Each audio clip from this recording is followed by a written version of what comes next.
Mas afinal, quem foi Jorge Amado? Jorge Amado de Faria nasceu na fazenda de Auricídio, em Ferradas, município de Itabuna, na Bahia, no dia 10 de agosto de 1912. Seus pais eram João Amado de Faria e Eulália Leal Amado, e trabalhavam nesta mesma fazenda plantando cacau.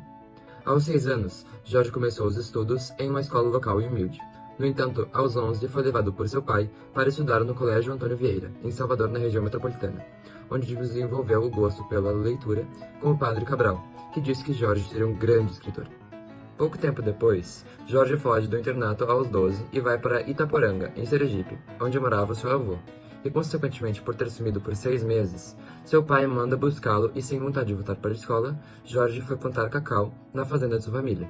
Imediatamente, Jorge volta para a escola a fim de voltar a estudar, e não plantar cacau, dessa vez no ginásio Ipiranga. E foi nele que publicou poema ou prosa na revista A Luva, ficando até os 14 anos. Já fora do internato, surpreendentemente continuou seus estudos, e começou a trabalhar no Diário da Bahia, e depois no jornal O Imparcial. E em toda essa nova fase dele, estava morando em Sobradinho, no famoso Pelourinho. Nesta mesma época, ele era frequentador de candomblé e vivenciava a intolerância que seus amigos passavam diariamente, já que tinha se aproximado de um pai de santo. E aplicou essas vivências em algumas obras, como Jubiabá e Tenda dos Milagres. Mais tarde ele se casa com Matilde Garcia Rosa e os dois têm uma filha chamada Lila. E lança seu primeiro livro, um romance titulado O País do Carnaval. Por ser comunista, Jorge foi preso várias vezes e até teve que sair do país em extremo caso. E em 1944, o casamento de Matilde com ele chegou ao fim. No ano seguinte, Jorge se casa com uma nova mulher, e sua última mulher, Zélia Gattai, e se torna deputado, criando a lei que protege a liberdade do culto religioso. O Jorge Amado, como todo mundo sabe, foi um grande escritor brasileiro e tem várias obras extremamente importantes. Várias são romances, mas aqui eu trouxe algumas obras das mais famosas.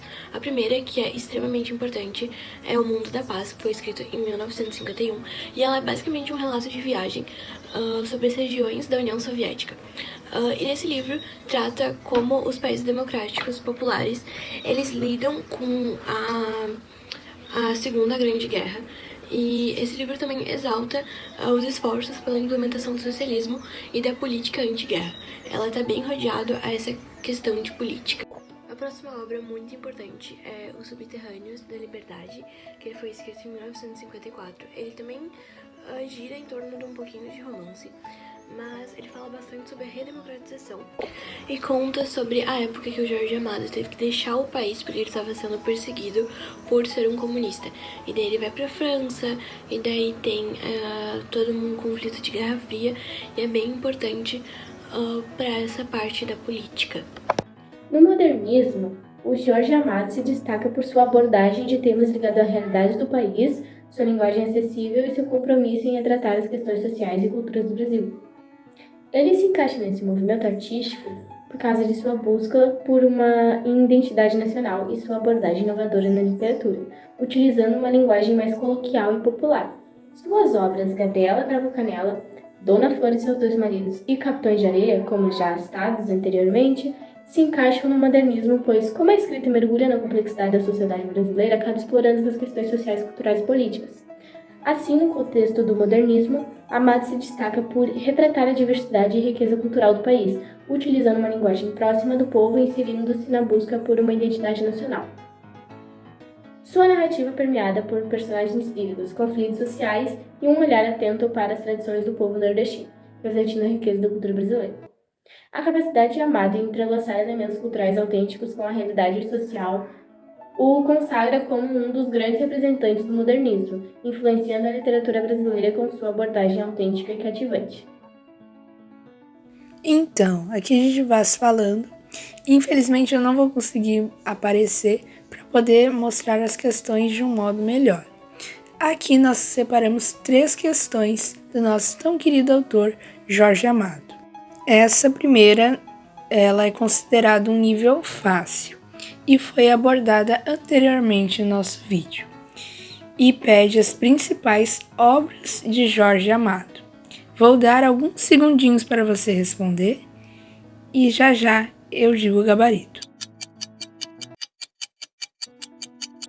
Essa questão é super fácil. E a resposta é letra A. Inclusive, poderíamos marcar ela identificando direto Capitães de Areia, o livro mais famoso do Jorge Amado, que inclusive falamos aqui no vídeo. Aqui temos uma questão de vestibular que deve ser feita com muita atenção, já que pede a alternativa incorreta. E claro, ela fala sobre Capitães de Areia, como eu já disse, o livro mais importante do Jorge Amado. E a alternativa a marcar seria letra A. Mas por quê? Porque essa obra ela não retrata a burguesia baiana, e sim ao grupo de jovens, crianças, que vivem num trapiche abandonado lá na Bahia.